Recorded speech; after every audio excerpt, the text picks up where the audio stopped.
বিগত প্রায় এক যুগ ধরে তিনি গণতান্ত্রিক আন্দোলনকে নেতৃত্ব দিয়েছেন এবং আমাদের দলকে নেতৃত্ব দিয়েছেন এবং আমাদের যে গণতন্ত্রের উত্তরণের যে ছাত্র গণ অভ্যুত্থানের নেতৃত্ব দিয়ে আমাদেরকে সাফল্যের দ্বার প্রান্তে পৌঁছে দিয়েছেন। আমাদের সেই সংগ্রামী নেতা, এই দেশের গণমানুষের অত্যন্ত প্রিয় মানুষ যার তারেক রহমান, আমাদের দলের ভারপ্রাপ্ত চেয়ারম্যান, তিনি আগামী 25শে ডিসেম্বর, আমি আবার রিপিট করছি যে আগামী 25শে ডিসেম্বর তিনি ঢাকার মাটিতে আমাদের মাঝে এসে পৌঁছবেন। আমরা আমাদের দলের পক্ষ থেকে, সকলের পক্ষ থেকে আমরা তার এই আগমনকে শুধু স্বাগত নয়, আমরা আনন্দের সঙ্গে আমরা সমগ্র জাতিকে জানাতে চাইছি। এবং আজকে গণতন্ত্র উত্তরণের পথে যে সমস্ত বাধাগুলো সৃষ্টি হয়েছিল, আমরা মনে করি যে আমাদের ভারপ্রাপ্ত চেয়ারম্যান তারেক রহমান সাহেব দেশে এসে পৌঁছলে সেই সমস্ত বাধা দূর হয়ে যাবে।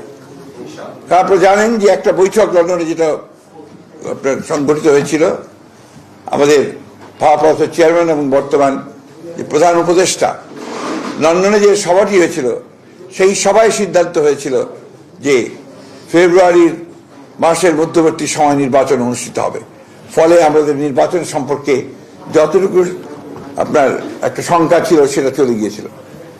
এবং গতকাল নির্বাচনের তাফসিল ঘোষণার মধ্য দিয়ে নির্বাচনের যে রেল চলতে শুরু করেছে, যে সারা দেশের মানুষের মধ্যে যে একটা আশা প্রত্যাশা সৃষ্টি হয়েছে, সেটা বাস্তবায়িত হতে চলেছে। আমরা আবারও আপনাদের জানাতে চাই যে এই বিষয়টা আপনারা যথাযথ আপনার মূল্য দিয়ে আপনারা জাতির সামনে তুলে ধরবেন এবং একই সঙ্গে আমাদের ভারপ্রাপ্ত চেয়ারম্যানের আগমন যেন অত্যন্ত সুন্দর সুষ্ঠুভাবে হতে পারে সেই বিষয়ে আপনারা আমাদেরকে সহযোগিতা করবেন। আপনাদের সকলকে ধন্যবাদ। আরেকটি বিষয় আছে যেটা আমাদের আলোচনা হয়েছে স্ট্যান্ডিং কমিটিতে। আপনারা আজকে দুপুরে যে একটা গুলির বিদ্ধ হয়েছেন হাদি সাহেব, না ইনসাফ পার্টির ওসমান হাদি সাহেব, ইনকিলাব পার্টি, দুঃখিত, ইনকিলাব পার্টি যে মঞ্চ, ইনকিলাব পার্টির মঞ্চের সম্ভাব্য প্রার্থী, তিনি গুলিবিদ্ধ হয়েছেন। এটা আমরা সাথে সাথে আমাদের ভারপ্রাপ্ত চেয়ারম্যান মহোদয় কন্ডেম করেছেন, পার্টির তরফ থেকে স্টেটমেন্ট দেওয়া হয়েছে, আমিও বলেছি। আমরা এটাকে সাথে সাথে নিন্দা জানিয়েছি এবং অতি দ্রুত যারা এই চেষ্টা করেছে অথবা গুলি করেছে তাদেরকে বের করে তদন্ত করে তাদেরকে আইনের আওতায় আনার জন্য আমরা বলেছি। আমরা এই কথা বলেছি যে ঘটনা থেকে প্রমাণিত হয় যে যে সমস্ত অপশক্তি এই দেশে নির্বাচনকে বানচাল করার জন্য, নির্বাচন থেকে যাতে না হয় তার সেই চেষ্টা করার জন্য যারা কাজ করছে, তাদেরই একটা চক্রান্ত বলে আমরা এটাকে মনে করি। সেভাবে আমরা স্টেটমেন্টও দিয়েছি। এবং সব আরো দুর্ভাগ্য যে এটা না বলে আমি পারছি না যে আমাদের সিনিয়র একজন স্ট্যান্ডিং কমিটির সদস্য মির্জা আব্বাস সাহেব, তিনি দীর্ঘকালের একজন আমাদের এই বিএনপির আমাদের নেতা, তিনি ওই আসনে তিনি একজন প্রার্থী আমাদের। তিনি স্বাভাবিকভাবেই একজন রাজনৈতিক নেতা হিসেবে তিনি সহানুভূতি দেখানোর জন্য সাথে সাথে সেখানে ছুটে গিয়েছিলেন।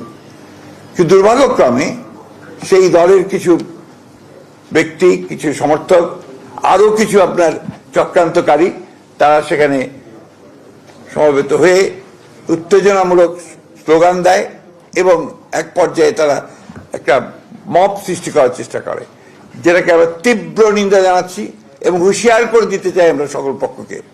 এই ধরনের আচরণ করতে গেলে বিএনপি বসে থাকবে না, বিএনপি তার জবাব সাথে সাথে দেবে। আমরা খুব পরিষ্কার করে বলতে চাই যে আমরা কোনো রকমের কোনো গোলযোগ চাই না, কোনো সন্ত্রাস চাই না, কিন্তু বিএনপির উপরে কোনো আঘাত আসলে বিএনপি কখনোই কিন্তু সেটাকে আপনার সহজভাবে নেবে না এবং তার কিভাবে জবাব দিতে হয় বিএনপি সেটা জানে। আমি তাই বলবো, এই সমস্ত মব সৃষ্টি না করে, উত্তেজনা সৃষ্টি না করে, নির্বাচনের পরিবেশকে বিনষ্ট না করে সবাই যেন তাদের যেটাকে আমরা বলি যে ফিরে আসে, তাদের সম্বিত ফিরে আসে এবং নির্বাচনটা কিভাবে সুষ্ঠু হবে সেই কাজটা করার চেষ্টা করে।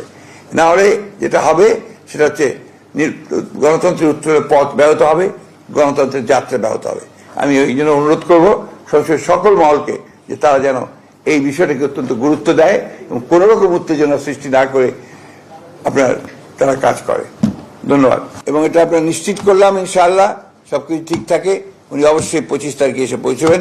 দিনটাও খুব ভালো, বড়দিনের ছুটি আছে, চমৎকার একটা দিন, ইনশাআল্লাহ সেদিন তিনি এসে পৌঁছবেন।